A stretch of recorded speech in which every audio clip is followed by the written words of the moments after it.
So for most new businesses and small businesses getting up and running, coming up with capital to fund your business is critical. It's one of those priority areas that you're really facing in those first few years of really getting your business going. And even when you have things going, you're usually trying to find some capital to be able to expand and take your business to the next level.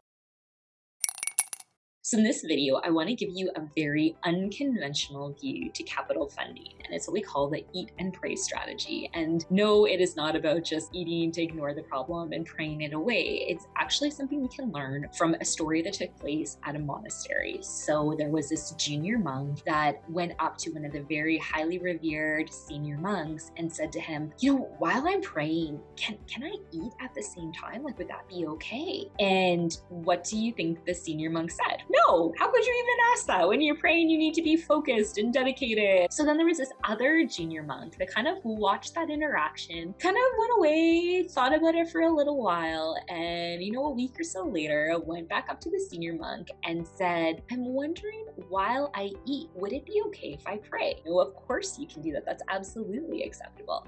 So what can we learn from this little story, right? Like, they both ultimately were asking for the very same thing. One got a positive answer, one got a negative answer, right? Like, one person got what they wanted, the other person didn't, but they were ultimately asking for the same thing. So if you are running a business and you are trying to get someone to give you money, you really need to think about how you are asking for it. So there's a combination of a lot of different variables that will go into your pitch, and you'll have a very different strategy depending on whether you're trying to get debt or whether you're trying to get equity. But ultimately, the idea is you've got to really think through what's going to be important to the person that's giving money to you, and be able to frame your ask in ways that are going to really match with what it is that they are looking for. So we'll focus a little bit more on debt lenders in this scenario. So what you want is to make sure that you have clear explanations in, your narrative and your write-up of what your particular story is, but you can't neglect the numbers. You can't neglect your financial statements that are in there, the trends, the projections, all of the calculations that you're including, stress testing, different scenarios. All of that type of information is going to matter immensely to someone that's looking at a debt application for your business to be willing to lend you money, because they want to make sure that they're going to get this money back. So by providing them not only with the specific fields that are on there,